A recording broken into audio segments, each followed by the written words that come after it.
Assalamualaikum warahmatullahi wabarakatuh. Waalaikumsalam warahmatullahi wabarakatuh. Bismillah, alhamdulillah. Wassalatu wassalamu ala rasulillah. Wa ala alihi wa ashabihi man walah. Wa la hawla wa la quwata illa billah. Amma ba'du. Qala rabbi syrah li sadri wa yassir li amri wahlul 'uqdatam min lisani yafqahu qawli. Amin ya mujibas sa'ilin amma ba'd. Alhamdulillah alamin, hadirin Bapak Ibu jamaah rahimakumullah. Bersyukur kita hari ini masih diberikan Allah kesehatan, diberikan kesempatan, diberikan kecintaan kita kepada ilmu, sehingga pada malam hari ini kita masih bersemangat untuk menghadiri kajian An-Nur walaupun secara online seperti malam hari ini. Semoga kehadiran kita ini menjadi satu bukti kecintaan kita kepada Allah Subhanahu wa taala, ketaatan kita kepada baginda Rasulullah Muhammad sallallahu alaihi wasallam, dan kelak menjadi hujjah kita ketika di alam akhirat akan menjadi bukti amal soleh yang mempertimbangkan kita, dan semoga Allah berkenan memasukkan kita ke surganya Allah Subhanahu wa taala. Masya Allah, sebelum kita mulai, kita akan mendengarkan bersama dengan Tasjid Al-Quran kepada Mas Ghazi. Dipersilakan.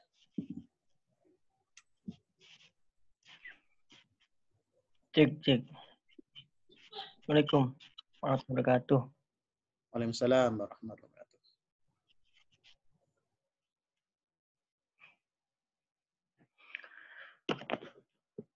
A'udzu billahi minasy syaithanir rajim.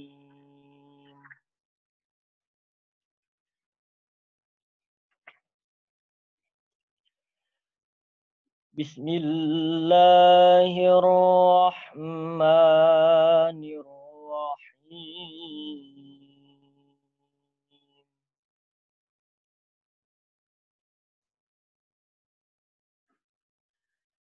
Inna fi khalqis samawati wal ardi wa ikhtilafil laili wan nahar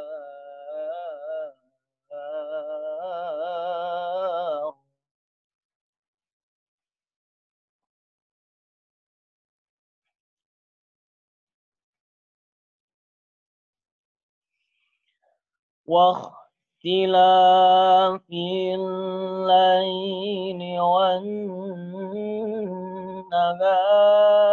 لآيات لأولي الألباب.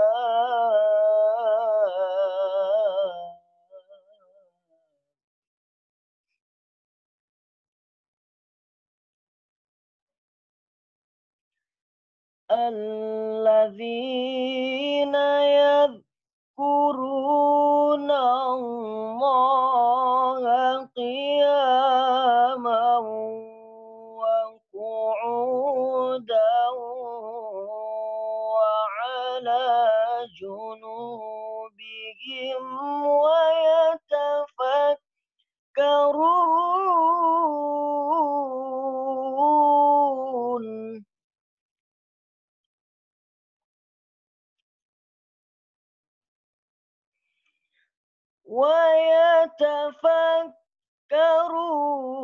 في خلق السماوات والأرض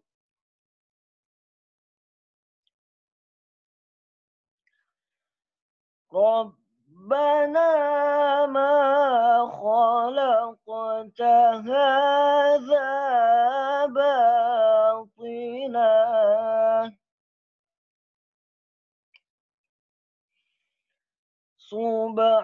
سبحانك فقنا عذاب النار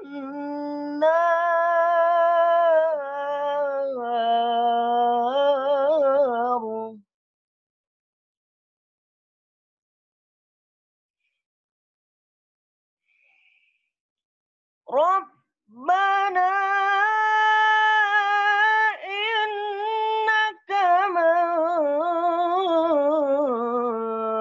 تدخل النار فقد أخزيته وما للظالمين من أنصار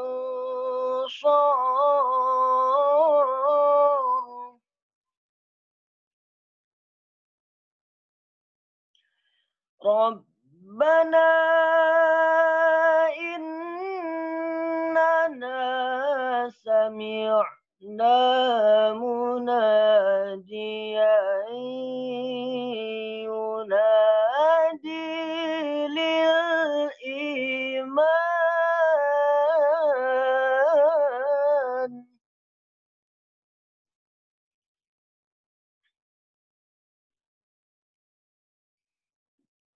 مناديا ينادي للإيمان أن آمنوا بربكم فآمنا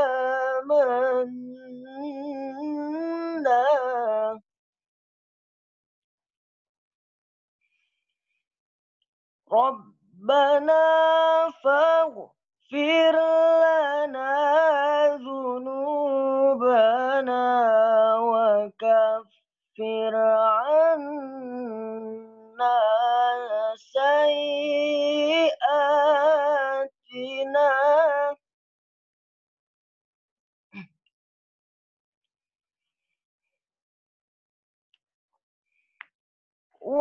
وكفر عنا سيئاتنا وتوفنا مع الأبرار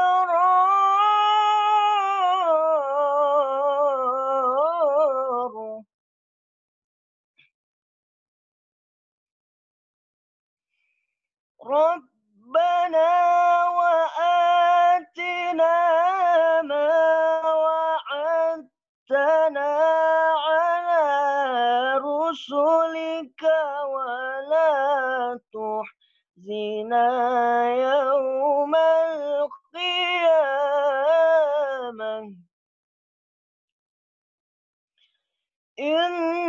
إنك لا تخلف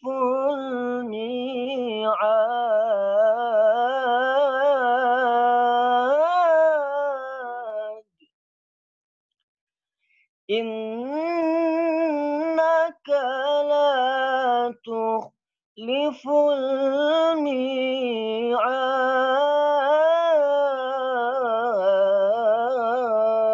الميعاد صدق الله العظيم.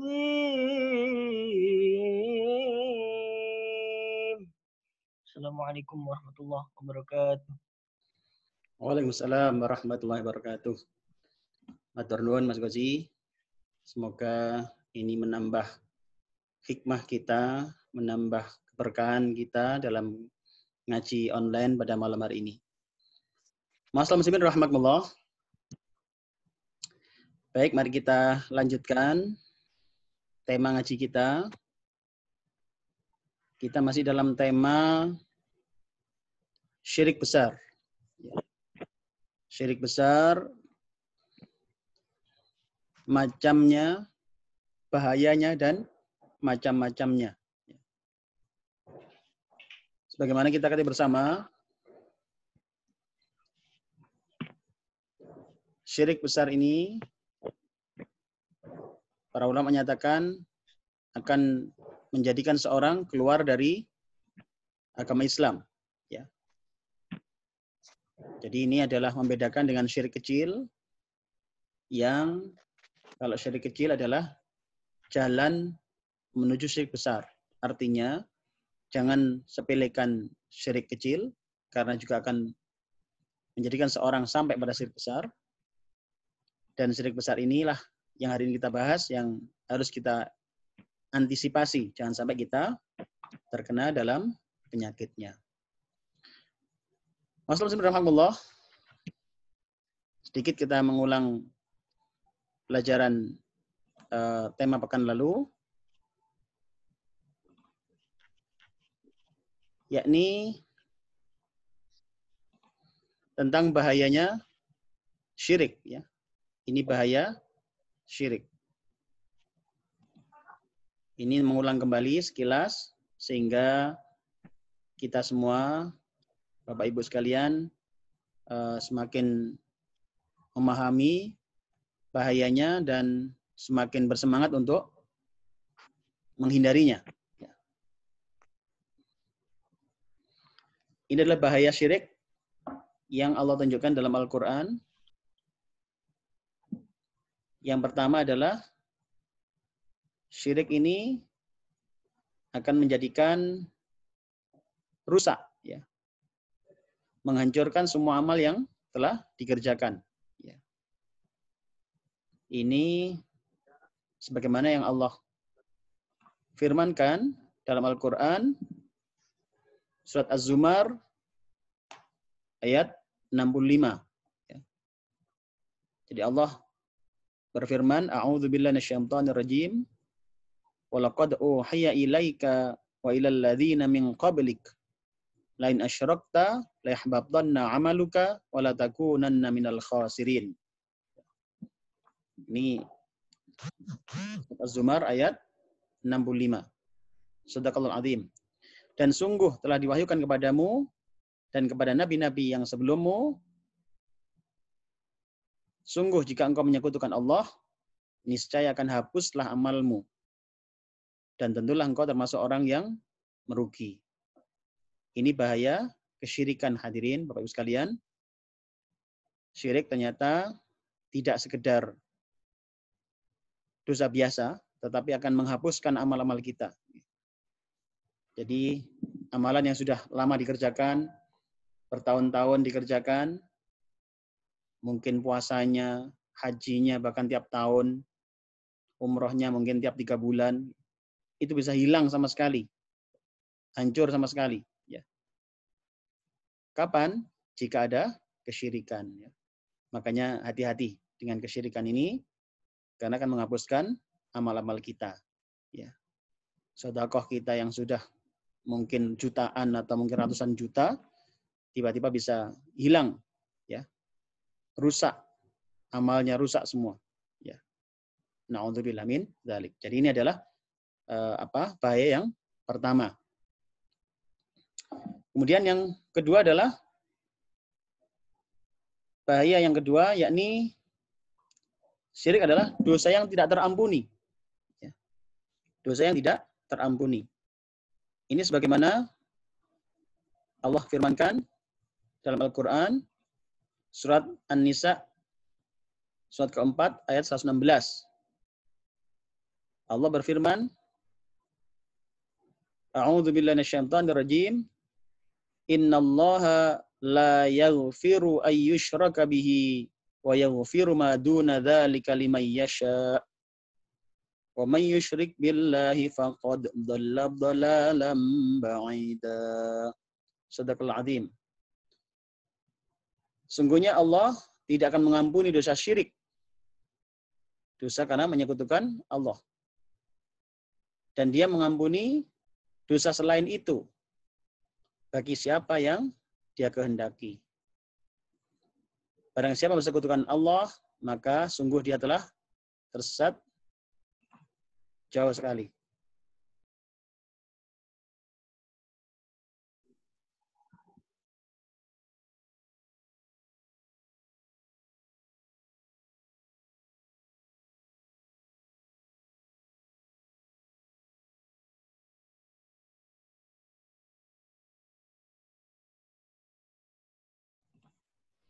Bapak sekalian, mohon maaf ada gangguan teknis, jaringan tiba-tiba hilang. Ya.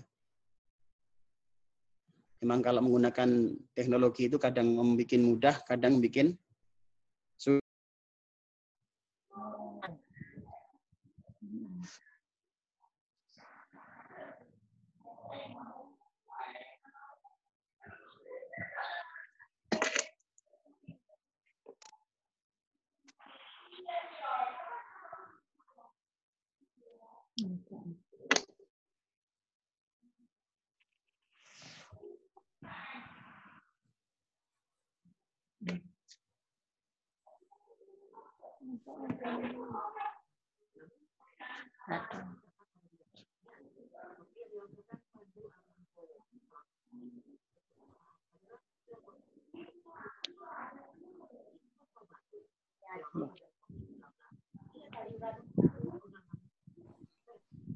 Ada gangguan, mohon maaf. Ini paket apa namanya hilang ya, apa namanya jaringannya hilang. Kita lanjutkan. Jadi terkait dosa syirik ya. Tadi kita sampai pada dosa syirik adalah dosa yang tidak ampuni. Jadi ini adalah dosa yang tidak terampuni. Ya. Jadi Allah akan mengampuni dosa yang lain, masih ada kemungkinan diampuni, tetapi tidak diampuni bagi orang yang syirik. Ini maksudnya jika meninggal ya. Jadi kalau orang itu kalau masih hidup ada kesempatan tobat, segera bertobat. Karena kalau sampai mati masih ada kesyirikan, maka ancaman ini bisa jadi benar-benar terjadi, yaitu Allah tidak akan mengampuni dosa-dosanya.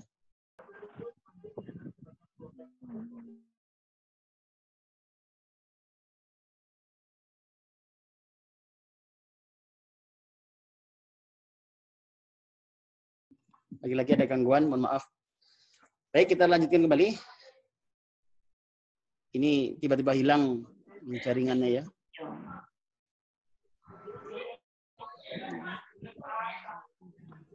Baik. Kita lanjutkan. Ini ancaman Allah bahwasanya syirik adalah dosa yang tidak terampuni ya. Jadi makanya ini sekali lagi mari kita berhati-hati dengan kesyirikan ini ya. Ini mereview merefresh saja ya. Ini adalah tema yang sudah kita materi yang sudah kita bahas pekan lalu pada pertemuan yang lalu. Okay. Jadi syirik adalah pertama dosa yang tidak yang bisa merusak amal-amal yang lain. Seluruh amalnya akan hilang. Okay. Yang kedua adalah syirik, dosa yang tidak terampuni. Jadi kalau sampai orang mati membawa kesyirikan, tidak ada harapan ini. Makanya kita jaga diri kita, keluarga kita dari dosa kesyirikan. Ya. Loh, kalau misalkan didoakan orang banyak gimana? Didoakan orang banyak, tapi kalau yang meninggal ini masih punya kesyirikan, ya emang harapannya sangat kecil ya, karena ayat ini sangat jelas sekali, Allah tidak akan mengampuni. Ya. Makanya kita optimis, tetap mendoakan mengiya, ya. Dan kita berharap Allah mengampuni dosa yang sudah meninggal. Ya. Artinya bisa jadi orang yang sudah meninggal itu karena kesyirikan itu dilakukan karena tidak tahu. Ya. Makanya semoga Allah mengampuni. Tapi untuk kita yang masih hidup, ini hati-hati. Ya. Jadi untuk kita saya dan panjenengan semuanya yang masih hidup ini, jangan disepelekan dosa kesyirikan ini. Karena dosanya sangat besar sekali, bahkan tidak terampuni. Ya. Kalau masih di dunia, masih ada kemungkinan diampuni kalau kita mau tobat. Ya. Tobat yang benar-benar. Ya. Menyesal, kemudian kita berkomitmen tidak ngulang lagi. Ya. Baik, ini adalah bahaya dosa syirik. Bapak Ibu rahmatullah. Jadi, kemudian macam-macamnya adalah pekan lalu kita sudah bahas. Ini merefresh sehingga yang kemarin tidak hadir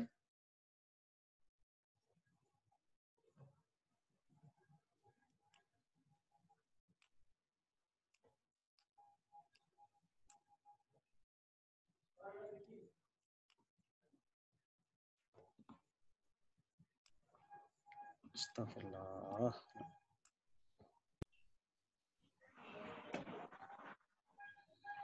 Ulangi lagi.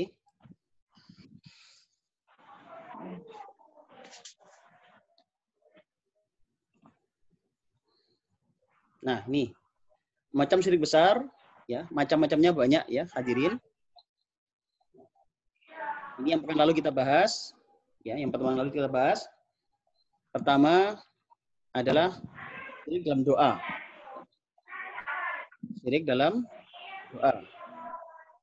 Sebagaimana yang Allah tunjukkan dalam surat Yunus ayat 106. Ya, ini sudah kita bahas pada pertemuan lalu. Penjenengan tinggal murojaah saja nanti, dilihat sendiri di tafsirnya. Okay. Makanya kalau ngaji jangan lupa bawa catatan, buku catatan, tulis. Okay, tulis, keterangan-keterangannya juga ditulis, karena bisa jadi ini akan sangat bermanfaat nantinya ketika penjenengan murojaah. Kemudian syirik dalam sifat Allah. Ya. Kalau tadi dalam doa, ini dalam sifat Allah. Ya. Jadi tadi dalam doa. Jadi kalau doa jangan sampai kita kepada selain Allah. Ya, ini sudah kita jelaskan panjang lebar. Jangan sampai kita meminta kepada selain Allah. Ya. Jadi jangan sampai kita melihat kepada minta kepada selain Allah. Nah, kemudian yang kedua adalah syirik dalam sifat Allah. Ya. Artinya jangan sampai sifat Allah dilekatkan kepada makhluk. Seperti sifat mengetahui yang gaib. Allah mengetahui yang gaib. Maka jangan dilekatkan kepada makhluk. Tidak boleh ada kita menganggap seseorang mengetahui yang gaib. Jangan, tidak boleh. Itu syirik nanti kita jatuhnya. Okay. Manusia itu tidak mengetahui yang gaib. Ya. Yang mengetahui hanya Allah. Kalau seorang mengetahui yang gaib, manusia itu adalah karena diberitahu oleh Allah. Ya, jadi bukan karena dia tahu sendiri, tapi karena Allah memberitahu. Ini sudah kita bahas panjang lebar. Kemudian yang ketiga adalah syirik dalam mahabbah. Ya. Syirik dalam mahabbah. Ya, ini mencintai. Jangan sampai mencintai yang selain Allah itu mengalahkan kecintaan kepada Allah. Ya. Atau menyamakan saja juga jangan. Jadi menyamakan saja nggak boleh. Jadi kecintaan kita itu harus yang tertinggi adalah kecintaan kepada Allah Subhanahu wa taala. Adapun mencintai keluarga, mencintai anak istri, itu adalah karena kita menjalankan perintah Allah. Jadi sekali-kali jangan mengalahkan kecintaan kepada Allah. Jadi cintanya kita kepada keluarga, kita itu karena perintah Allah. Seorang istri mencintai suaminya itu karena perintah Allah. Seorang suami mencintai istrinya karena Allah, itu karena perintah Allah. Jadi jangan mencintai manusia berlebihan, ya, karena akan kecewa. Kecintaan pada makhluk itu akan siap-siap kecewa karena makhluk bisa berubah-ubah. Hari ini bisa bilang A, bisa bilang C, bisa bilang X gitu ya. Sedangkan kalau kita mencintai Allah, maka Allah tidak akan pernah ingkar janji. Ya, Allah tidak akan pernah ingkar janji. Mas rahmatullah. Malam hari ini kita lanjutkan, yakni yang keempat, yakni syirik dalam ketaatan. Syirik dalam ketaatan. Bagaimanakah syirik dalam ketaatan ini?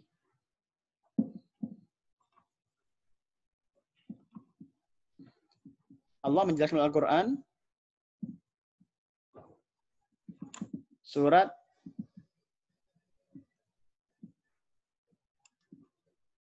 At-Taubah ayat 31. Ya.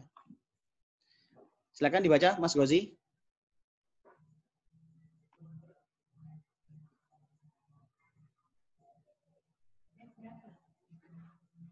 At-Taubah ada. Itu nampak di layar, Mas Gozi. Silakan. At-Taubah. Yes.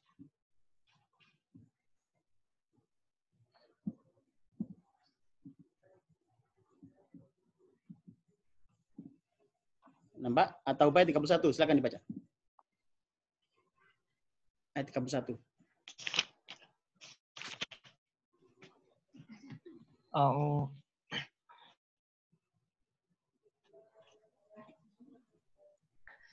Bismillahirrahmanirrahim. اتخذوا أحبارهم ورهبانهم أربابا من دون الله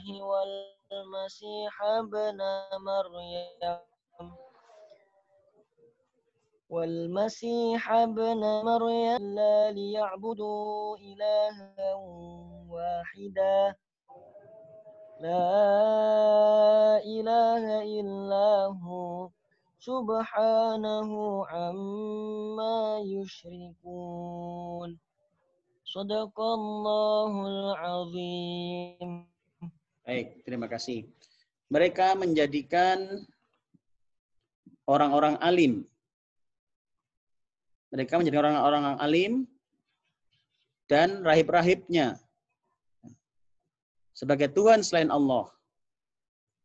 Dan juga Al-Masih putra Maryam. Padahal mereka hanya disuruh menyembah Tuhan yang Maha Esa. Tidak ada Tuhan selain Dia. Maha suci Dia dari apa yang mereka persekutukan. Bismillahirrahmanirrahim. Ayat ini sangat jelas sekali tentang ketaatan kita adalah hanya kepada Allah Ta'ala. Taat itu haknya Allah. Ya. Ditaati itu adalah haknya Allah. Jadi kita hanya taat pada Allah Ta'ala. Jangan sampai seperti orang-orang terdahulu dari kalangan Yahudi dan Nasrani yang mereka menjadikan orang-orang alimnya itu sebagai Tuhan selain Allah. Ya. Bagaimana bisa ini?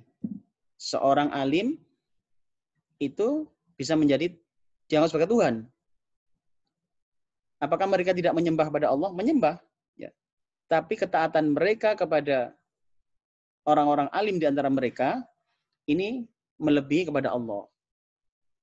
Bahkan ada yang menganggap Isa Al-Masih adalah putra putra Maryam sebagai Tuhan. Jadi ini adalah bagian dari kesalahan. Maka ketika kita taat, hanya taat pada Allah Ta'ala. Ya. Jadi mereka semua orang-orang alim kita hormati selama mereka taat kepada Allah Ta'ala. Kita ikuti selama mereka mengikuti Allah Subhanahu wa Ta'ala. Jadi disitulah urutannya. Ketaatan kita hanya kepada Allah. Yang lainnya adalah kita taat hanya ketika dia taat kepada Allah. Jadi tidak ada ketaatan dalam hal maksiat kepada Allah Ta'ala. Ya, tidak boleh kita taat kepada manusia dalam rangka tidak taat kepada Allah. Ya. Jadi makanya hati-hati ini hadirin. Kalau kita panjenengan sekan taat pada suaminya, harus itu. Tapi manakala suami mengajak kepada maksiat kepada Allah, jangan. Ini batasnya sudah. Panjenengan sekan taat kepada guru, harus. Tapi ketika guru mengajak maksiat kepada Allah, jangan. Nah, itu batasnya. Panjenengan taat kepada pimpinan, harus. Tapi ketika pimpinan mengajak kepada maksiat kepada Allah, nanti dulu. Ini adalah sudah batasnya. Ya, tidak boleh. Ya, jadi seperti itu caranya. Jadi jenengan taat kepada guru, taat kepada para orang-orang alim. Ya. Loh, orang alim apakah mengajak kepada keburukan? Loh, pasti ngajak kebaikan. Tetapi panjenengan juga harus hati-hati. Apalagi masa-masa menjelang akhir zaman, menjelang munculnya Dajjal. Itu Rasulullah menyebutkan banyak ulama isu. Ulama yang su, ulama padahal, tapi su. Yaitu mereka mengajak kepada selain Allah. Ya. Taatnya itu bukan untuk Allah, untuk yang lain. Apakah itu kepentingan politik, ekonomi, bukan pada Allahnya. Ya. Makanya ini hati-hati. Ya. Kita berhati-hati, kita harus terus belajar. Makanya kalau sudah zaman seperti sekarang ini, di mana banyak macam ragamnya, ya, kita ini semestinya terus belajar. Ya. Jangan gantung satu orang, jangan harus punya second opinion istilahnya, punya pandangan lain, ya, sebagai penyeimbang. Jangan-jangan yang disampaikan oleh guru kita misalkan itu sudah sesuai enggak? Itu harus terus kita husnudzon pada beliau. Enggak mungkin para alim ini bohongi kita, enggak. Tapi namanya orang bisa khilaf, ya, bisa khilaf. Keselip lidah kah atau apa? Mungkin pas mikir yang lain, ya. Maka saat ini sudah menjelang akhir zaman ini, menjelang kiamat, maka panjenengan harus terus mencari ilmu, ya, sebanyak-banyaknya. Maka kalau misalkan ada satu dawuh dari guru-guru kita, jenengan boleh menanyakan, ini ayatnya di mana? Dasarnya dari mana? Ya. Boleh. Kenapa? Karena memang harus begitu. Karena yang punya otoritas ditaati hanya Allah. Yang punya otoritas ditaati hanya Allah. Ya. Kita taat kepada para pemimpin kita, guru-guru kita adalah manakala mengajak kepada ketaatan kepada Allah. Oke. Jadi tidak ada ketaatan kepada selain Allah. Ya, inilah ya syirik dalam ketaatan. Hati-hati. Ya. Kemudian yang berikutnya adalah syirik hulul. Ya. Syirik hulul ini adalah syirik terjadi akibat mempercayai bahwa Allah SWT menyatu dengan makhluk. Ya. Jadi syirik ini mempercayai bahwa Allah menyatu dengan makhluk. Ya. Jadi ini kepercayaan sebagian orang, ya, itu menganggap Allah itu ada di dalam makhluk-makhluknya. Ya. Sehingga misalkan ada di dalam manusia Allah itu dan ada di dalam hewan, ya. Ini jelas tidak benar. Ya. Ini adalah kesyirikan. Ya. Jadi beda Allah dengan makhluk itu beda. Allah itu khalik, sedangkan selainnya adalah makhluk. Allah itu al-khalik, pencipta, kita ini makhluk yang diciptakan. Ya. Sangat beda.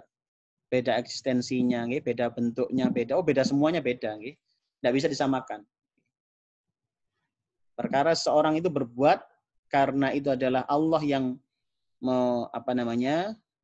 membuat dia kuat, itu iya.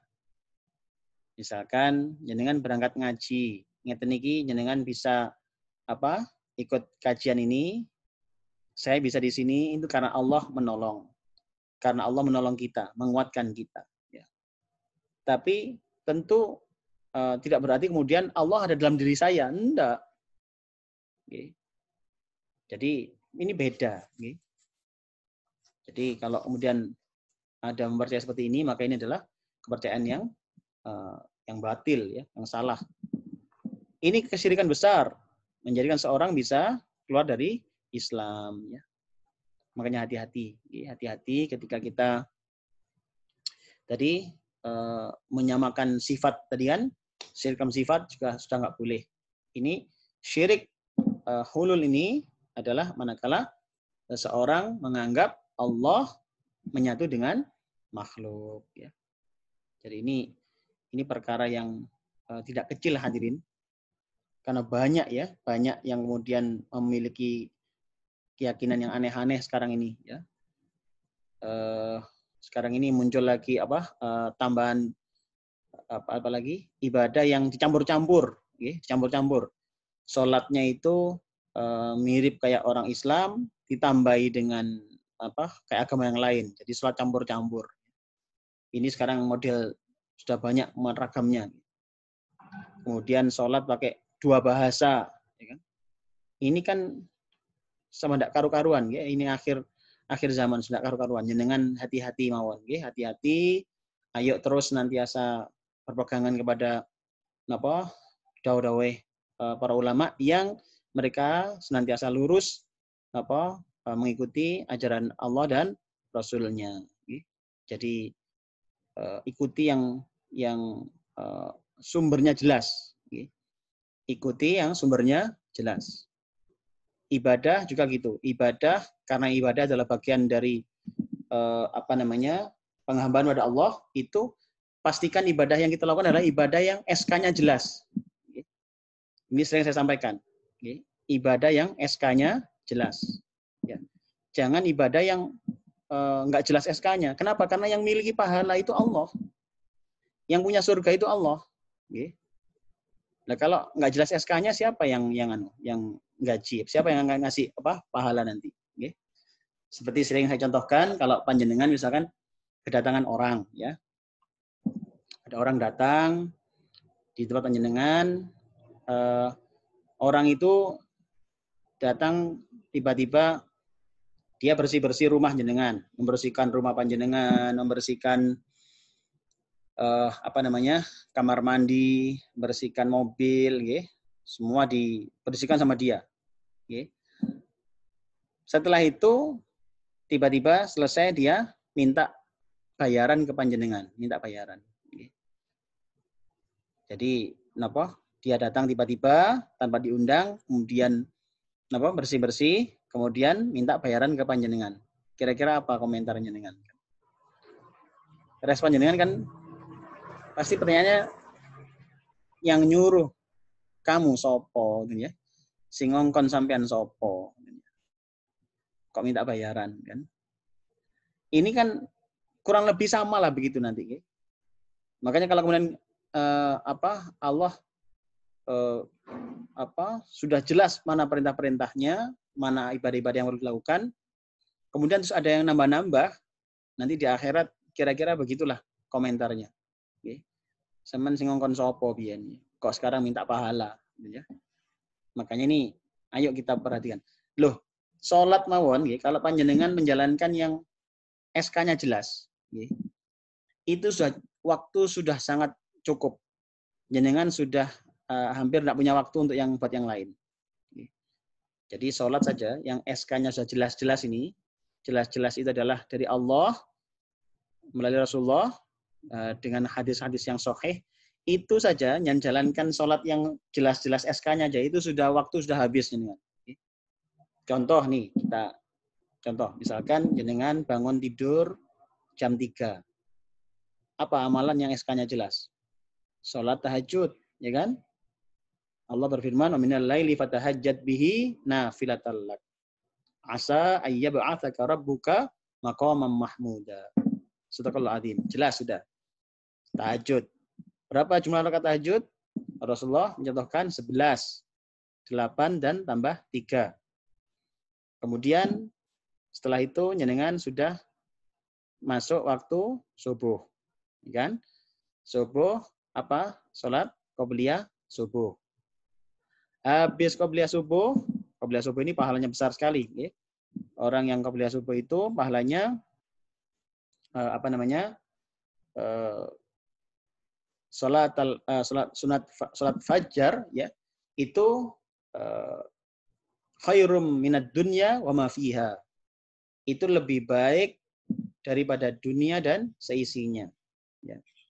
Jadi ini adalah amalan sholat yang luar biasa, qobliyah subuh itu. Kemudian habis qobliyah subuh, sholat subuh 2 rakaat. Kemudian panjenengan berhenti sejenak, sudah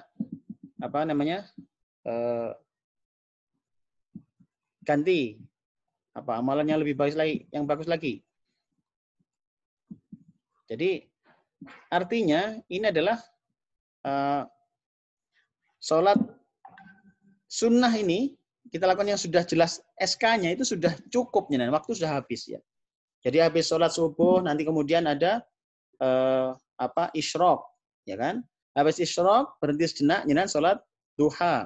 Sholat duha berapa rakaat Rasulullah paling banyak adalah 12 rakaat. Ya, paling sedikit 2 rakaat. Yang paling sering dilakukan 8 rakaat. Nanti kemudian sudah berhenti sejenak, sudah masuk apa? Duhur. Duhur ada qobliyah duhur. Berapa rakaat? 4 rakaat. 2 rakaat, 2 rakaat, kan? Kemudian tambah duhurnya sendiri 4 rakaat. Kemudian ba'diyah duhur 4 rakaat juga, 2 rakaat, 2 rakaat.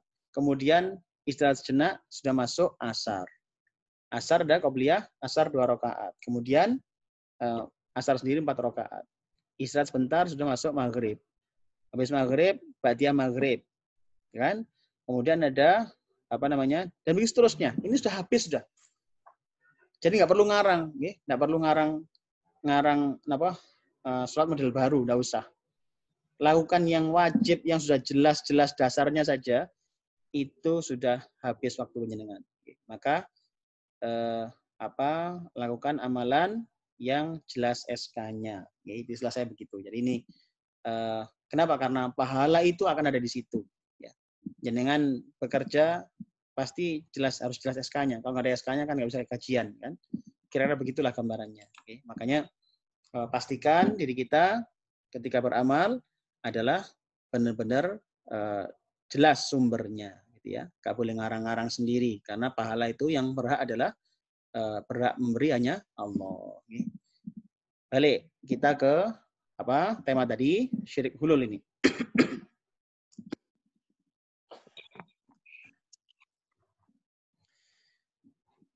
Kemudian yang keenam adalah syirik tasarruf, ya. Syirik tasarruf. Boleh ditulis. Ini adalah kesyirikan dalam menganggap pengatur alam semesta ini. Ya.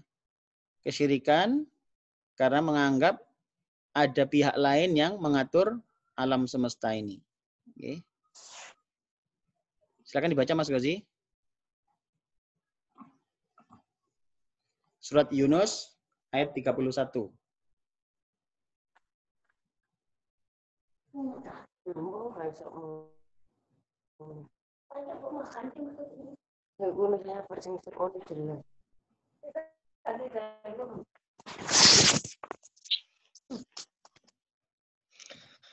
Silakan sih. Bismillahirrahmanirrahim.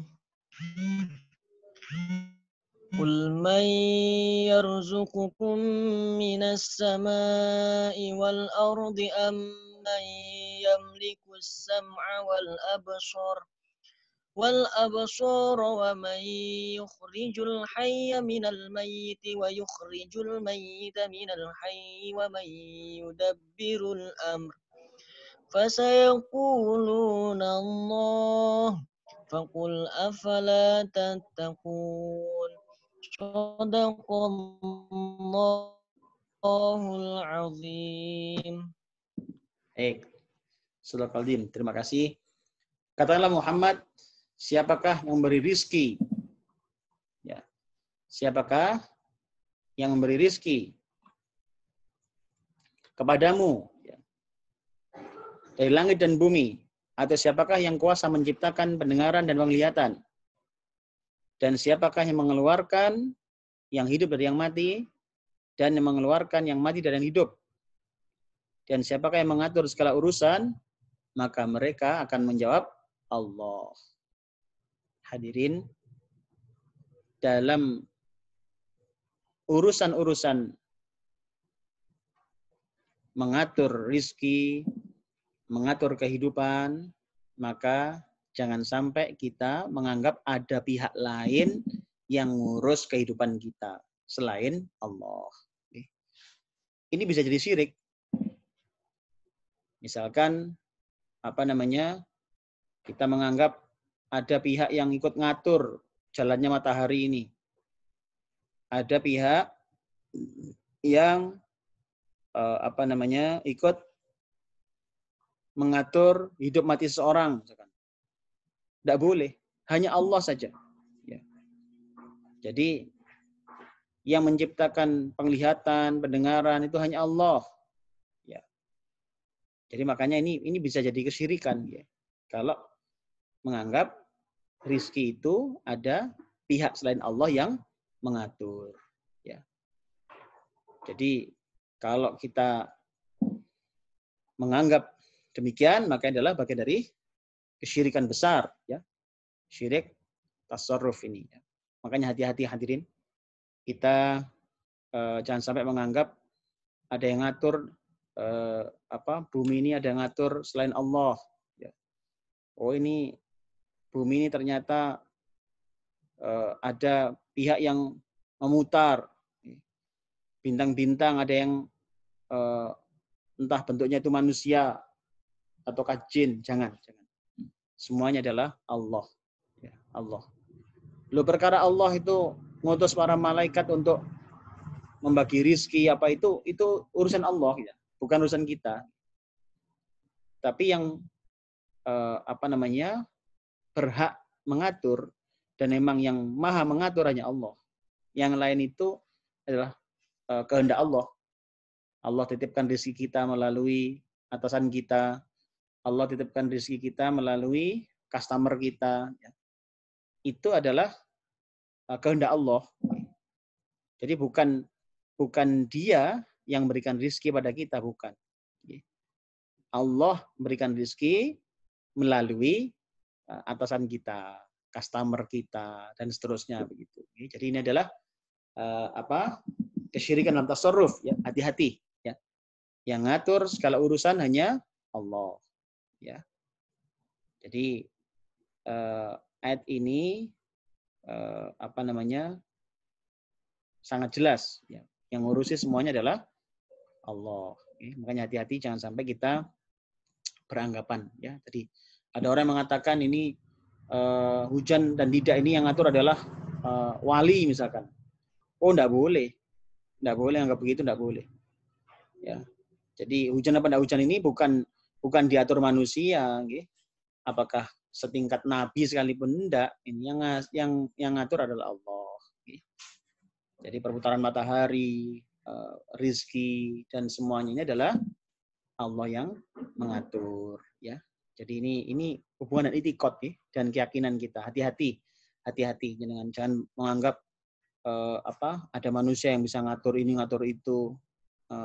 Jangan ya. Jadi ini adalah kesyirikan yang besar, yang berbahaya sekali, yang bisa merusak amal dan bisa dosa yang tak terampuni ya. Bahkan syirik besar ini akan mengeluarkan seseorang dari agama Islam. Jadi makanya hati-hati. Kita tidak sedang mengadili orang. Kita tidak sedang dan tidak perlu kita menjudge orang lain atau menuduh orang lain. Oh kamu ini tidak. Pelajaran ini adalah lebih utama kita bisa merefleksi diri masing-masing. Kita refleksi di masing-masing apakah kita melakukan ini. Ya. Kalau kita ada kecenderungan melakukan kesyirikan, segera bertobat kepada Allah Ta'ala. Ya. Seperti yang lalu kita ceritakan tentang mahabbah misalkan ya, syirik mahabbah, mencintai istri melebihi Allah. Loh bagaimana bisa? Bisa, misalkan istri minta sesuatu yang haram. Minta suami misalkan disambati sama istrinya, sudah ini aja, korupsi aja misalkan. Padahal itu larangan Allah. Kalau nuruti itu berarti ngalahkan Allah. Gitu. Jadi ini adalah bagian yang harus hati-hati. Jangan sampai kita ke sana. Nah, ini namanya syirik tasarruf yang ini tadi. Kesyirikan karena menganggap ada yang pihak yang mengatur selain Allah. Oke. Berikutnya adalah yang terakhir, syirik khauf. Ya. Syirik khauf. Ini kesyirikan dalam masalah rasa takut. Sebagaimana Allah tunjukkan dalam surat Az-Zumar ayat 36. Silakan Mas Ghazi dibaca.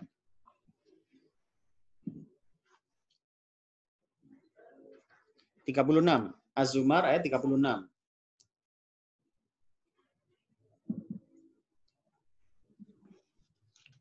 Az-Zumar ayat 36. Surat 39. Silakan,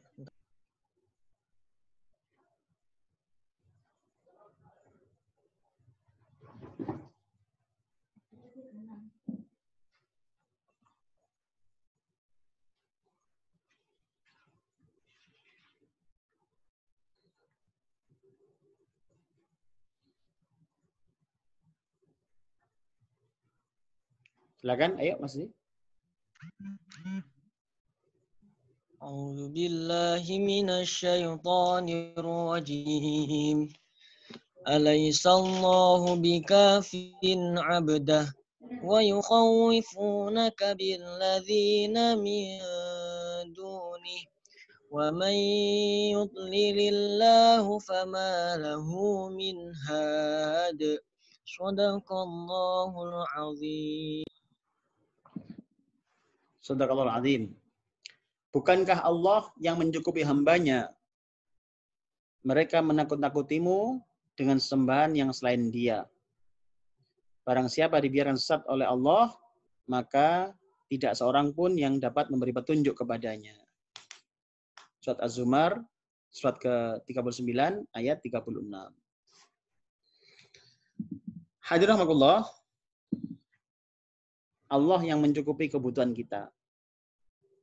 Semua itu Allah yang mencukupi. Nah, ada pihak yang ingin menakut-nakuti kita. Menakut-nakuti kita sehingga kita ketakutan kebutuhan kita tidak terpenuhi. Misalkan ditakut-takuti oleh jin misalkan. Menakut-nakuti kalau kamu tidak memberikan persembahan maka rezeki kamu akan berkurang. Kalau kamu tidak menanam kepala kambing di pojok-pojokan perusahaan misalkan, maka perusahaan kamu akan bangkrut misalkan.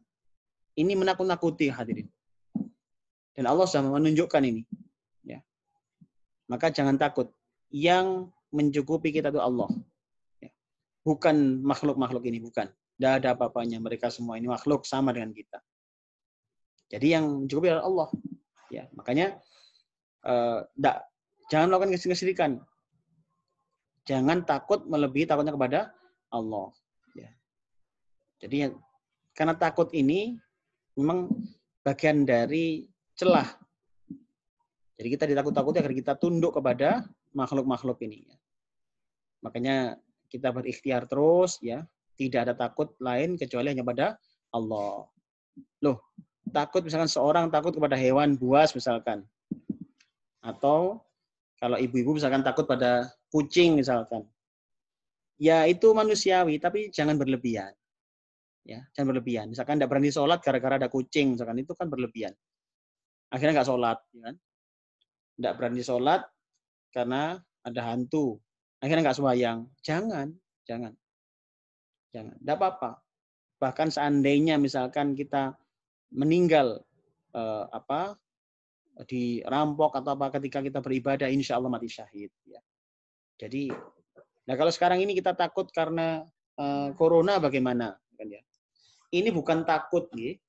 Kalau saya memahami, ini adalah bagian dari ikhtiar. Ya. Jadi ikhtiar.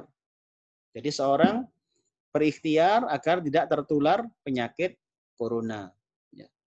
Dan ini memang bagian dari kewajiban. Allah berfirman, Fa'idha azamta fatawakkal 'ala Allah. Maka ketika engkau sudah berazam, maka tawakallah kepada Allah. Ya. Artinya tawakal itu letaknya setelah azam, setelah berusaha. Ya. Usaha dulu. Ikhtiar dulu semampunya. Pernah Rasulullah Muhammad SAW ada sahabat itu yang mau berjamaah di masjid, ya, itu membawa untanya ke masjid, kemudian ditinggal begitu saja. Jadi dia masuk ke masjid, untanya ditinggal begitu saja. Rasulullah bertanya, untamu bagaimana? Aku serahkan pada Allah, katanya. Kata sahabat ini? Aku serahkan pada Allah. Dan diikat, diserahkan kepada Allah. Rasulullah mengingatkan, ikat dulu, baru tawakal kepada Allah. Ya, ikat dulu, usaha dulu. Makanya tidak boleh kita kemudian langsung blong-blongan. Terserah Allah lah. Wah ya loro, mati ya mati. Itu namanya blong-blongan. Apakah ini tidak benar? Loh, ini tidak salah, istilahnya tidak salah, tapi kurang tepat. Omongan itu tidak salah, karena memang hanya Allah, memang semua ke Allah. Cuman untuk urusan ini harus ada ikhtiarnya. Jadi selama itu masih kita masuk mampu ikhtiar dulu. Ya. Jangan kemudian nanti menyalahkan Allah kalau ketularan. Ya. Jadi ikhtiar dulu semampunya. Oke. Nanti sudah ikhtiar kok sakit juga, lah itu urusan lain. Berarti adalah memang kehendak Allah. Oke. Jadi wis berusaha berusaha tidak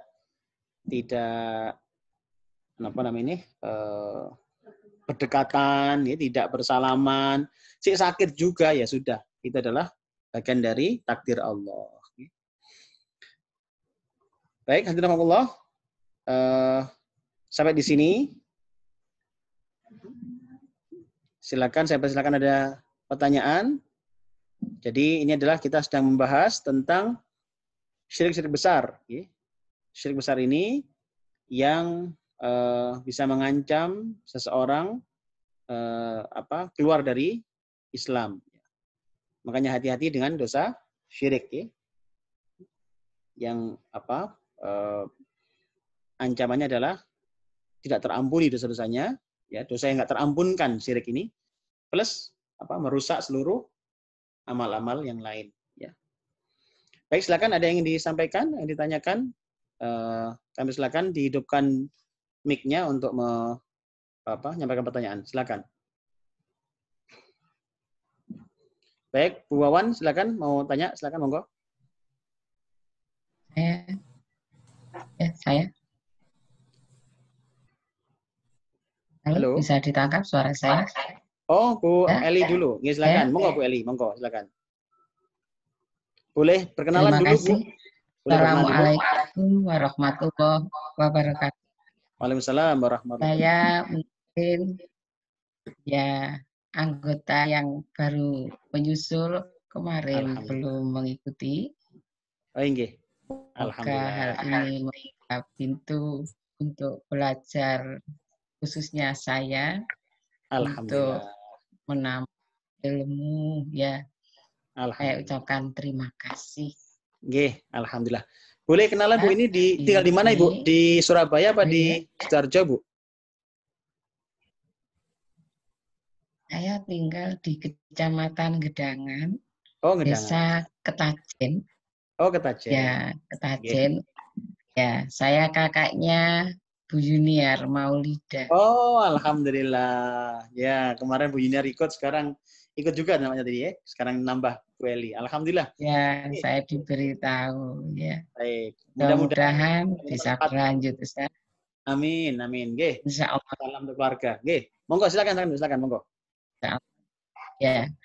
Ini saya menangkap dari macam-macam syirik tadi, memang banyak hal yang saya ketahui, ya.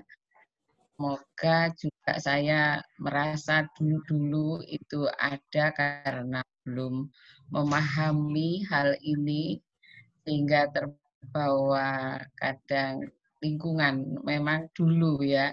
Ini saya tanya gini, Ustadz. Kalau punya hajat itu ketika musim penghujan, ini banyak orang yang ingin acaranya itu lancar, tidak ada hujan. Sehingga berbagai macam ada orang yang menempuhnya. Kemudian dari itu ada yang tidak minta tolong kepada siapa-siapa, hanya ada info begini, Ustadz. Itu loh sapu ijo ya yang diikat itu, Ustadz, balik dikasih cabai-cabai. Nah, ini berharap hujannya itu bisa nyisih gitu. Hal ini apa termasuk syirik ya, Ustadz? karena hal tersebut memang tidak sesuai menurut saya sekarang setelah paham, walaupun tidak minta tolong kepada siapa-siapa, hanya menirukan saja seperti itu. Tamai saja. Terima kasih Ustaz. Nggih, alhamdulillah. Matur nuwun Ibu Eli, pertanyaannya yang bagus sekali. Ya. Nggih. Seseorang dianggap syirik dalam doa, itu dari syirik dalam doa. Okay?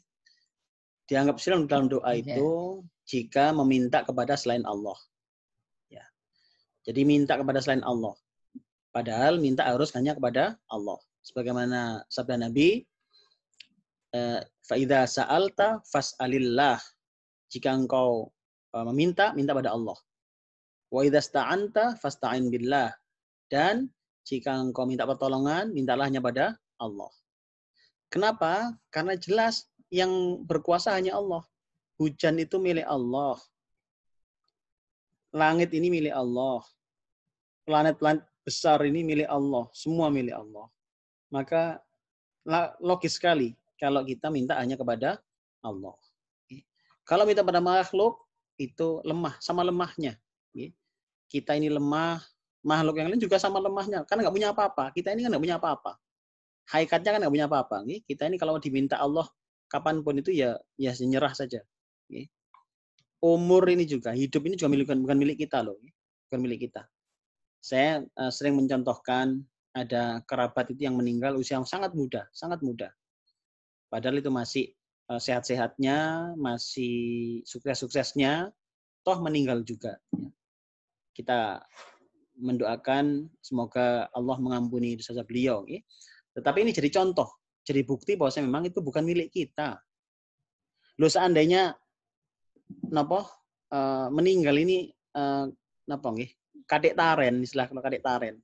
Seandainya pakai taren, orang mau mati apa tidak itu ditari dulu sama Allah, mau tinggal. Itu mungkin nggak mau mati dia. Ya, ada tawar menawar. Nah, kan, betul. Tetapi ternyata tidak bisa. Ternyata tidak ada tawar menawar itu. Muda juga mati, tua juga mati, bayi pun juga meninggal. Artinya ini adalah hanya Allah yang berkuasa. Maka layak sekali dan memang sudah semestinya kita minta hanya kepada Allah. Allahus Samad. Maka kalau kita ini meminta kepada selain Allah itu syirik dalam doa. Nah, kalau tadi tidak minta kepada siapa-siapa, itu kan berarti juga sama juga meminta tidak kepada Allah, kan berarti kan? Maka ini juga kesyirikan. Makanya hati-hati. Termasuk juga kesalahan adalah ketika kita minta kepada Allah, tapi dengan cara yang salah. Mintanya pada Allah, tapi caranya salah, caranya ngarang sendiri. Seperti yang kami contohkan pertemuan yang lalu. Jenengan daftarkan sekolah putrane, sekolah SMP atau SMA misalkan. Itu kan ada syarat-syaratnya kan? Syarat-syaratnya. Syarat apa? Daftar sekolah. Harus dilampirkan fotokopi KSK, fotokopi akte, fotokopi ijazah, itu kan? Nah, syarat-syarat itu yang menetapkan siapa? Pihak sekolah atau kita yang mau daftar? Sinten sing menetapkan? Pihak sekolah kan, nggih? Pihak sekolah. Nah, bukan kita yang mau daftar kan? Artinya kalau kemudian terus kita daftar ke sekolahan itu, kemudian kita membawa syarat-syarat yang kita syaratnya karpe dewe, gitu, kita tidak bawa syarat sesuai dengan ketentuan sekolah. Kita tidak bawa KSK, tidak bawa akte, kita bawa fotokopian, tapi fotokopian surat tanah. Dan kira-kira daftar sekolah kira-kira diterima apa diguyu kira-kira. Jadi kira-kira gambarannya begitu. Nah, jadi makanya memohon pada Allah itu ada aturan mainnya. Loh kita bikin proposal ke Pak Bupati, bikin proposal Pak Bupati aja. Itu ada aturan mainnya loh. Kayak apa bentuk proposalnya, pendahuluannya seperti apa, lampirannya kayak apa, itu ada ketentuannya. Kalau nggak ada ketentuannya disortir sudah Bu. Di biro umum itu sudah disortir, sudah nggak direken ini nggak jelas ini. Apalagi kita hubungan dengan Allah. Loh ada yang komentar, masa sih angel mbak Allah itu. Loh Allah enggak susah kok, enggak susah. Tapi ada contohnya sudah. Allah nggak susah kok, tapi ada contohnya. Ingat, Allah sudah menunjuk dutanya. Allah menunjuk Rasulullah Muhammad SAW sebagai duta resmi, sebagai contoh. Laqad kana lakum fi Rasulillahi uswatun hasanah. Jadi ada contohnya. Kalau panjenengan misalkan jadi tukang jahit misalkan, kemudian ada orang jahitkan baju ke panjenengan dengan contoh yang jelas. Ada contohnya. Bu, tolong bikinkan baju kayak ini. Terus kemudian jenengan bikin baju ngarang dewe. Kira-kira diterima enggak kira-kira sama orangnya? Dimarahi pasti. Nggak mau, suruh ganti. Lah, ngaten kira-kira. Jadi, maka ini sudah ada contohnya loh. Kecuali nggak ada contohnya, sudah ada contohnya loh.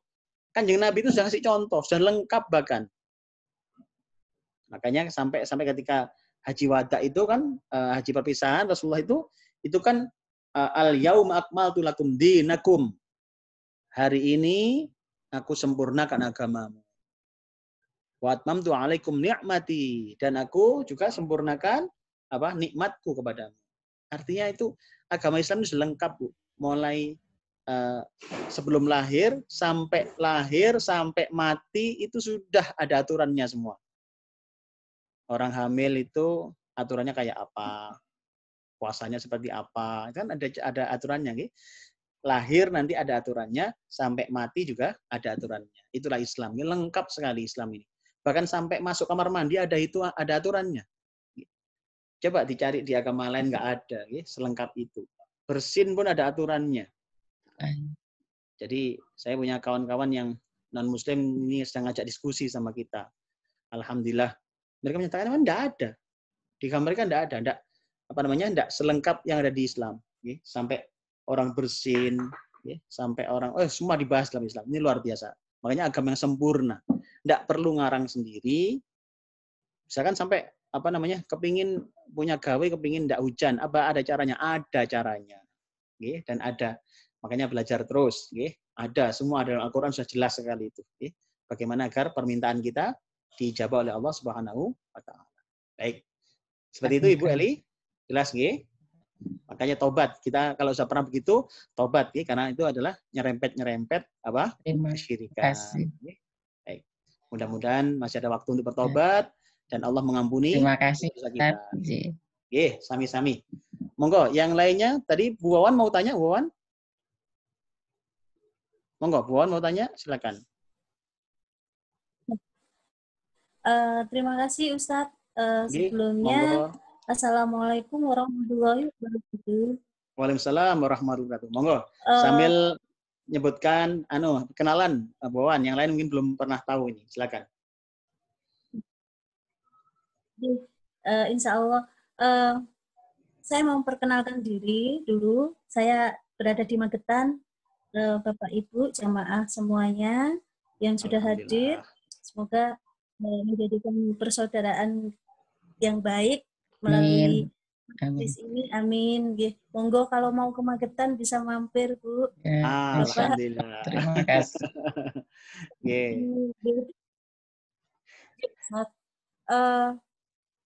Sebelumnya terima kasih. Terima kasih atas waktunya Ustadz. Mungkin pertanyaannya lebih dari satu. Yang pertama,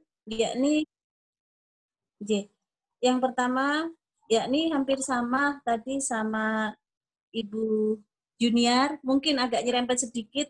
Tadi Bu Eli ya, Bu Eli ya. Salah satunya adalah Bu Eli. Iya, mohon maaf, saudaranya. Ya, apa? Iya, satu produk bersama.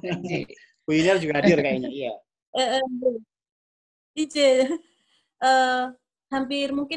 Hampir sama Bu Eli, bahwa di kehidupan kita ini, budaya kita ini juga sudah agak sangat kental dengan sesuatu yang nenek moyang kita gitu. Jadi misalnya kita mau melakukan sesuatu, ada sesajen, ada apa gitu ya Ustadz ya, biasanya ya.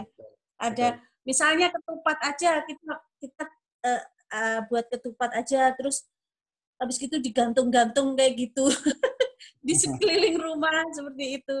Nah itu meskipun apabila seseorang itu ditanya bahwa untuk apa gitu, itu biasanya mereka juga mengakui bahwa hanya Allah, kan gitu Ustadz. Akan tetapi dia melakukannya. Itu untuk budaya kita. Sekarang untuk pengobatan Ustadz. Untuk pengobatan. Bahwa alternatif pengobatan itu kan banyak. Jadi salah satunya adalah misalnya secara medis pengobatannya harus seperti ini. Akhirnya kita pergi ke suatu tempat gitu. Dan di pengobatan itu salah satunya nggak tahu diberikan apa atau doa dan lain sebagainya. Nah, bagaimana hukumnya kita ini Ustadz? Kita mendatangi ini di tempat yang tepat meskipun niat kami adalah hanya Allah. Kemudian pertanyaan yang kedua Ustadz. Seperti yang dijelaskan Ustadz tadi bahwa apabila kita melakukan suatu amal ibadah sesuai dengan SK yang sudah ditentukan, waktu kita itu habis. Ya nggak, Ustaz? Insya Allah tadi yang saya tangkap begitu. Sudah habis. Betul. Terus? Ya. Pertanyaannya adalah, seperti kita ketahui dan mungkin termasuk saya, bahwa saya ini adalah seorang pekerja juga, ya, karena profesi harus bekerja. Kemudian seandainya saya, jadi sekitar seimbang. Jadi kalau saya dibebankan suatu tugas atau kewajiban di suatu pekerjaan, bahwa saya harus bekerja paling tidak 6-7 jam, Ustadz.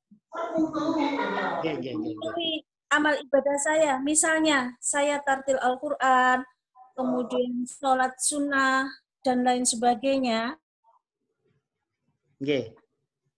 di rentang waktu saya bekerja, maka akan ada sekian waktu kerja saya tersita. Saya habiskan untuk misalnya, ya benar, memberikan pelayanan kepada orang lain, dan menurut saya itu adalah itu juga. Kemudian saya bekerja itu, saya pada saat saya bekerja dan itu aktif saya bekerja, karena saya sangat cintanya sama Al-Quran, saya membaca Al-Quran di sela-sela waktu saya bekerja. Karena kita tahu pada saat kita bekerja, kita pikirannya insya Allah juga akan berkurang karena pikiran kita ke orang lain, kan begitu Ustadz. Yang kedua, bahwa mungkin membaca Al-Quran harusnya menurut saya adalah saya harus berada sopan lah. Kalau saya mau membaca Al-Quran, saya harus sopan. Baju saya nyun sewu, saya harus bersih dan lain sebagainya. Kalau perlu wudhu kan gitu, Ustaz. Nah, bagaimana seandainya di sekeliling kita, jadi kita sudah memutuskan bahwa memang kewajiban kita bekerja sekian waktu itu. Jadi kami seandainya sholat sunnah pun, maka sholat sunnah duha kami mengambil waktu tertentu yang mulainya mungkin sampai 8-12 rakaat, kami hanya 2. Karena kami harus segera kembali ke tempat kerja kami.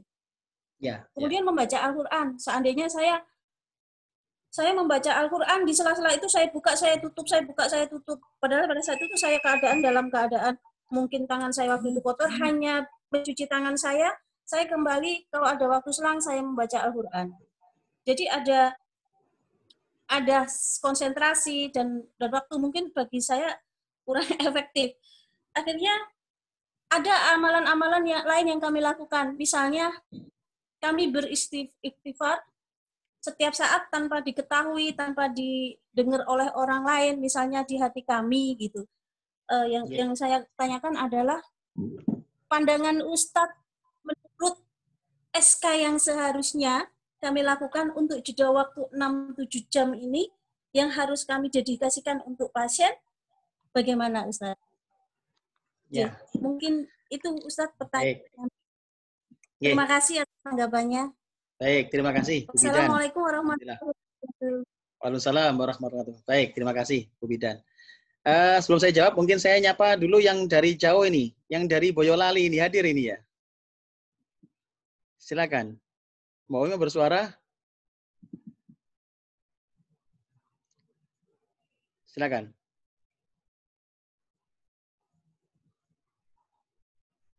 Dihidupkan dulu. Apa mic-nya? Hidupkan dulu mic-nya. Mic-nya mati mic-nya. Di-unmute dulu. Nah.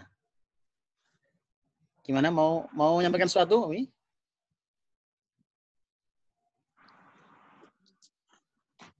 Mau menyampaikan sesuatu? Silakan. Waalaikumsalam warahmatullahi wabarakatuh. Silakan. Sambil perkenalan dulu, biar yang lain kenal juga. Monggo, silakan. Perkenalkan, nama saya Umi. Sekarang di Semarang. Kebetulan Semarang ya. Lagi karantina di Semarang. Oh, di karantina. Waktu kena lockdown kayaknya ya. Kena lockdown COVID-19, Ustaz. Oke. Baik, silakan. Mungkin menyampaikan sesuatu, silakan. Ini Ustaz mau apa namanya? Mau ini aja sih.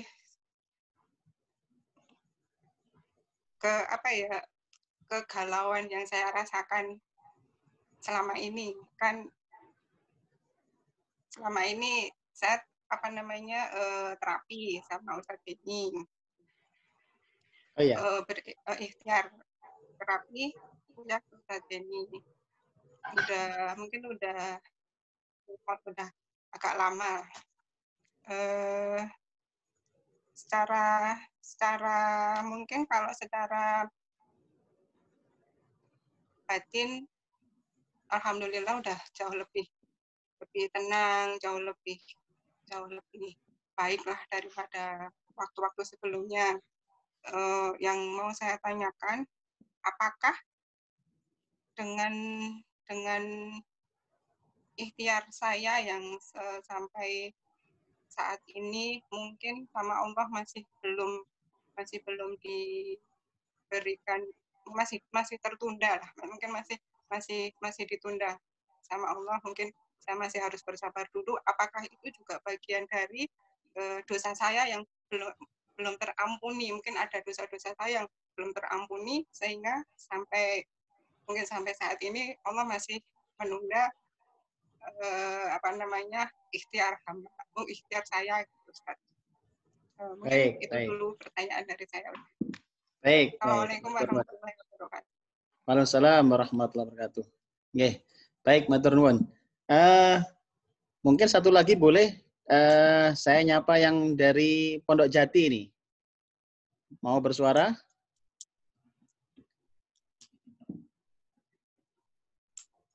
Silakan. Mungkin dari Pondok Jati mau bersuara, Pak Mukhlison Alawi. Silakan. Badan. Baik. Belum ada pertanyaan barangkali. Saya tidak apa-apa. Baik, hadirin, saya jelaskan dulu. Memang waktunya sudah sangat pendek sudah. Tadi Bu Wawan, pertanyaan tentang berobat dengan cara yang salah. Ya. Berobat dengan cara yang salah. Apakah seseorang yang berobat itu, ya jadi begini, orang berobat itu atas sakit, itu dibagi dua sebenarnya. Dibagi dua, yakni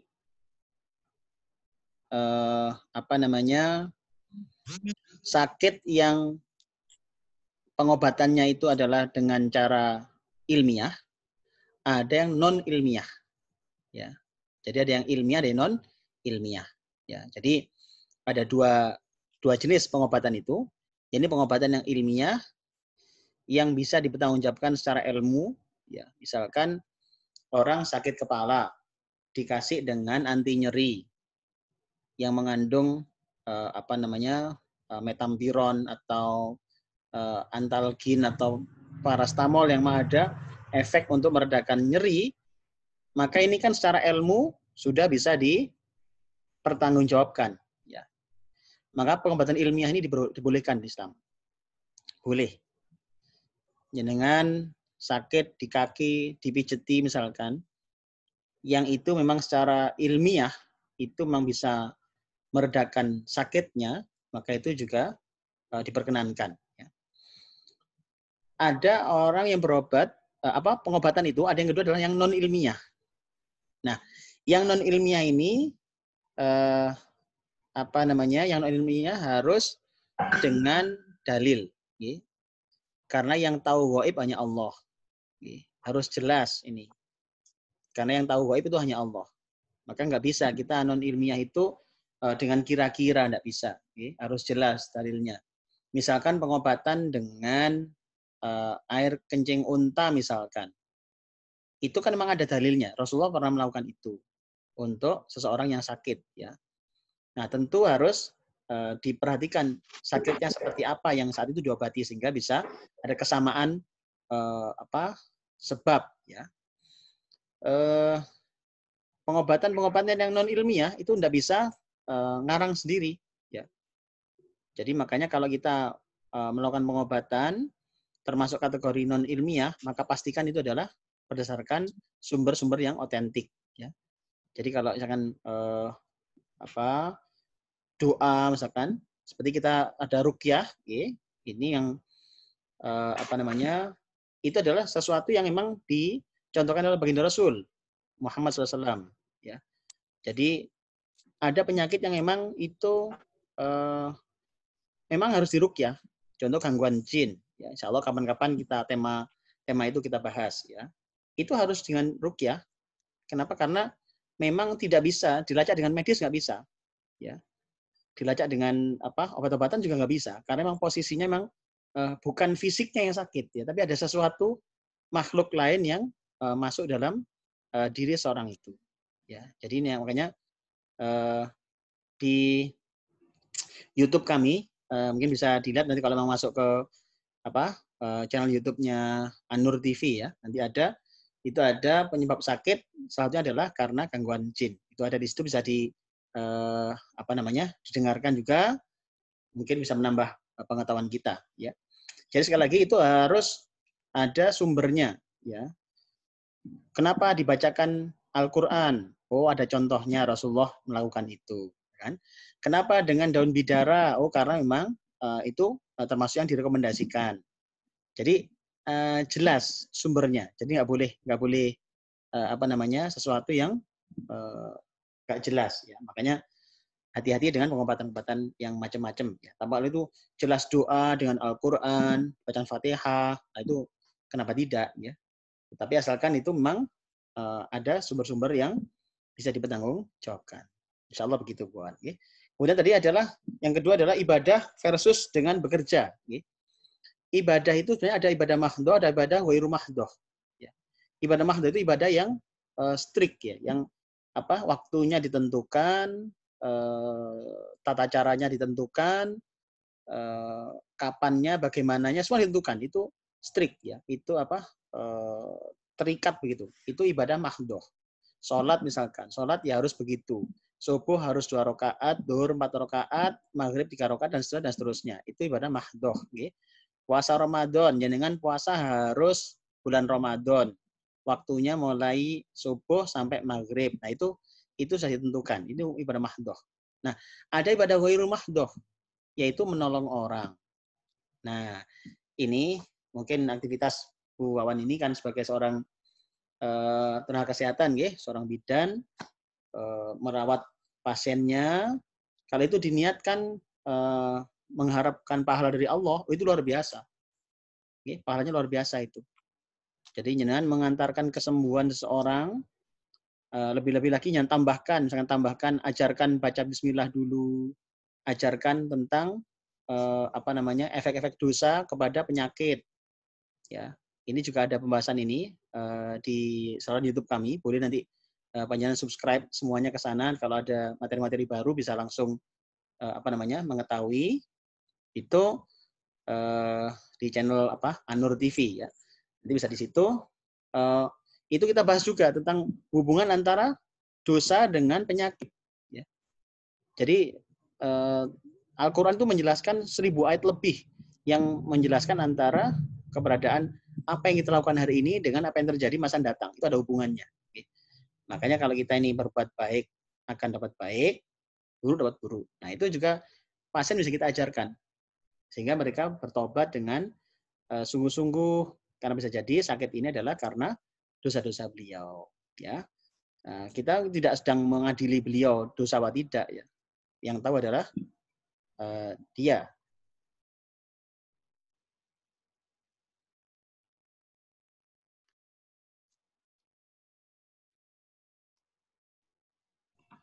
Nah, kita tidak sedang mengadili orang apakah dia sedang berdosa atau tidak, tapi kita jelaskan sumber-sumber sakit itu diantaranya karena dosa. Ini nyambung dengan pertanyaan tadi dari Mbak Umi tadi, ya. Apakah kesembuhan yang tertunda itu karena dosa juga? Bisa jadi, bisa jadi. Karena dosa itu pertama akan mengundang musibah. Orang bisa sakit karena terundang dosa-dosanya. Yang kedua, orang bisa sakit, tidak sembuh-sembuh, itu karena kesembuhannya terhalang oleh dosanya. Ingat, dosa itu juga menghalangi rahmatnya Allah. Jadi makanya, kalau apalagi dosa kesyirikan, ya, itu bisa menghalangi rahmatnya Allah. Sehingga orang nggak sembuh-sembuh, sakit bisa-bisa gara-gara itu. Ya. Jadi makanya tetapi tentu yang lebih tahu adalah diri kita masing-masing. Kita taubat saja sebanyak-banyaknya. Semoga Allah memaafkan, ya. Jadi kita kan juga tidak tahu dosa yang mana ini yang bikin kita seperti sekarang ini, maka perbanyak taubat terus, ya. Kalau kami sampaikan kan, setiap pasien itu cari 10 dosa untuk ditaubati, ya. Cari 10 dosa untuk ditaubati, cari sendiri 10 dosa taubat, 10 dosa taubat, ngoten. Jadi kan kalau ingin dapat limpahan rahmat dari Allah, itu nyicil istighfarnya yang banyak, taubatnya itu nyicil 10-10 boleh. 10 dosa taubat, besok 10 lagi, terus gitu, ya. Jadi itu adalah bagian dari ikhtiar agar kita terbebas dari dosa-dosa tadi. Baik, sementara begitu, tadi ada teman lagi yang mau tanya tadi, Bu Santi, silakan. Bu Santi mau tanya? Masih ada di sini Bu Santi ya tadi?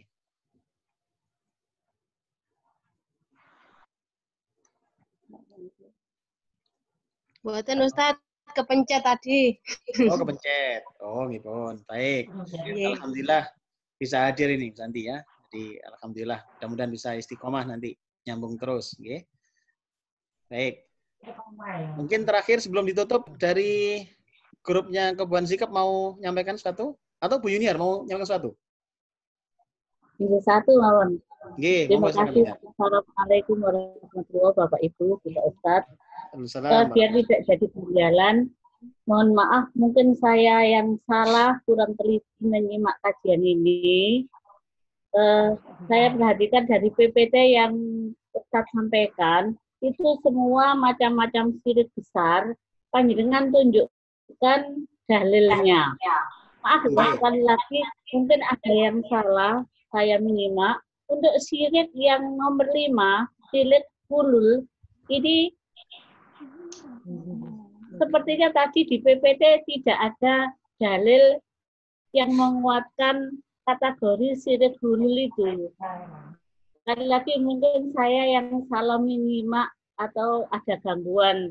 Itu aja, terima kasih Ustadz. Assalamualaikum warahmatullahi wabarakatuh. Yang nomor 5 Ustadz. Nomor 5, nggih.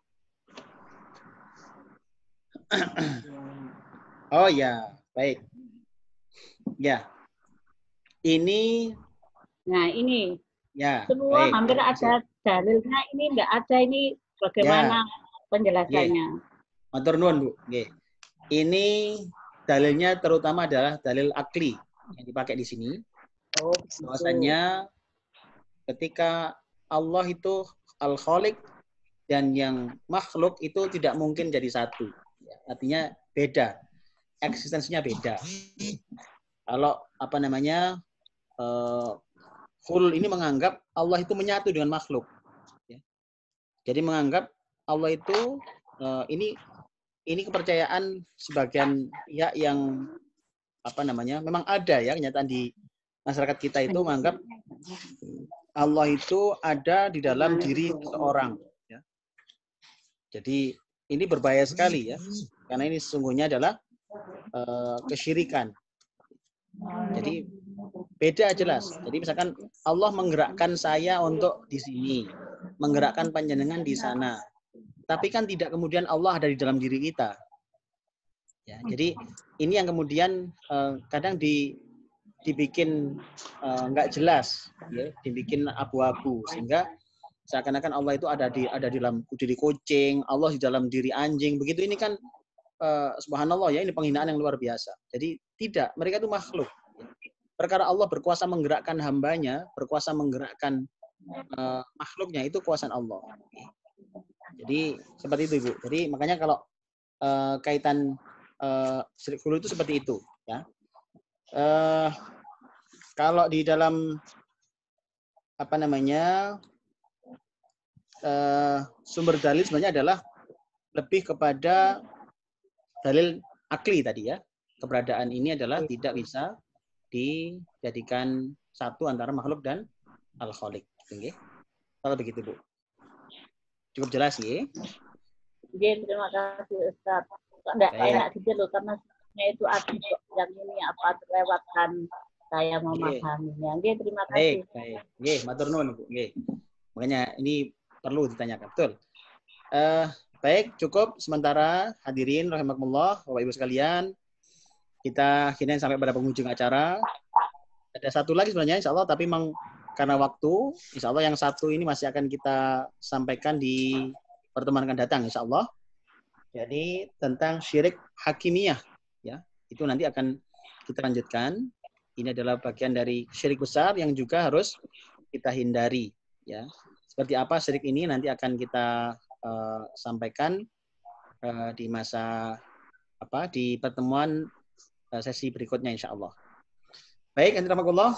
Ini akhirnya kita tutup acara kita. Sebelumnya saya simpulkan pertemuan kita hari ini.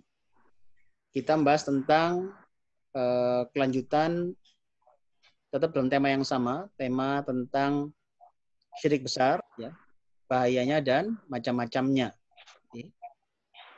Yakni kita tadi membahas tentang beberapa syirik, yakni yang pertama adalah syirik dalam ketaatan, ya. Hati-hati dengan ketaatan kita. Jangan taatlah kepada suaminya atau taatlah pada pimpinannya selama dia taat kepada Allah. Ya. Dia tidak memerintahkan kepada kemaksiatan. Dia tidak memerintahkan kepada kekufuran. Ikuti. Kita taat kepada pimpinan, pada pemerintah, itu adalah selama mereka taat kepada Allah. Kalau menyuruh pada keburukan, menyuruh pada kemaksiatan, jangan taat. Karena yang wajib kita taati hanya Allah Ta'ala. Kemudian yang kedua adalah, yang kelima maksud kami, syirik hulul tadi. Yakni adalah kesyirikan karena menyamakan Allah dengan makhluk. Ya, padahal Allah tidak sama dengan makhluk. Ya, Allah berbeda dengan makhluk. Ya. Dalam sifatnya kan laisa kamitslihi syai'. Al-Qur'annya laisa kamitslihi syai'. Allah tidak ada yang seperti dia sama sekali. Atau dalam Al-Ikhlas itu kan walam yakul lahu kufuwan ahad. Itu kan dalam surat Al-Ikhlas. Tidak ada yang menyamainya sama sekali. Ya, jadi tidak sama. Jadi jangan disamakan. Ya. Kemudian yang terakhir yang kita bahas tadi, syirik tasarruf, ya, yang keenam, ya, tentang yang mengatur. Jangan sampai mempercayai ada yang mengatur selain Allah. Ya. Orang-orang hebat sekalipun itu tidak bisa ngatur. Ya. Dukun-dukun nggak bisa ngatur hidupnya seorang, tidak bisa ngatur. Ya. Itu semua adalah dari Allah. Jadi orang hebat, orang sakti itu tidak ada apa-apanya. Semua adalah Allah yang punya. Ya. Kemudian syirik khauf tadi, takutlah hanya kepada Allah. Ya. Jangan takut kepada selain Allah. Karena sungguhnya yang mencukupi itu adalah Allah. Yang mencukupi kebutuhan kita itu Allah. Yang menjadikan kita ini Allah. Maka yang layak ditakuti Allah. Yang lainnya adalah makhluk saja. Ya. Jadi jangan sampai ketakutan kita takut pada makhluk melebihi takut pada Allah. Okay. Baik, mungkin itu yang bisa kita bahas pada malam hari ini. Sekali lagi Semoga pembahasan ini bermanfaat bagi kita semuanya. Mari kita akhiri dengan doa kafaratul majlis ya, dengan hamdalah dan doa kafaratul majlis. Semoga pertemuan kita ini bermanfaat dan Allah memberikan ampunan untuk kita. Ingat, amalan kebaikan itu akan bisa menghapuskan dosa-dosa kita. Jadi dosa-dosa kecil terutama itu bisa hilang dengan memperbanyak amal kebaikan. Ngaji hari ini semoga menjadi bagian amal kebaikan dan bisa menghapuskan dosa-dosa kecil kita. Dosa besar tidak bisa kecuali dengan taubat. Ya, maka kita belajar terus dosa besar yang mana yang harus kita jauhi, dan kalau pernah terjadi kita taubat. Kita akhiri dan alhamdulillah rabbil alamin. Subhanakallahumma bihamdika asyhadu an la ilaha illa anta astaghfiruka wa atubu ilaik. Terima kasih atas perhatiannya dan semua pihak, Bapak Ibu yang mendukung acara ini terlaksana, para munfik mutasaddiq yang telah memberikan sumbangan infaknya untuk mendukung pulsa bagi saudara kita yang kesulitan sehingga tetap bisa mengikuti acara-acara kita ini. Oke, jazakallahu khair. Semoga Allah berikan balasan yang sebaik-baiknya untuk panjenengan semuanya. Dan mohon maaf jika kekurangan. Walafu minkum. Kita ketemu lagi insyaallah di hari Jumat. Oke, hari Jumat malam. Diingat-ingat barangkali tidak ada pemberitahuan, panjenengan masih ingat hari Jumat malam jam yang sama di gelombang yang sama insyaallah. Oke. Semoga bermanfaat. Salam untuk keluarga semua. Kita akhiri. Assalamualaikum warahmatullahi wabarakatuh. Waalaikumsalam warahmatullahi wabarakatuh.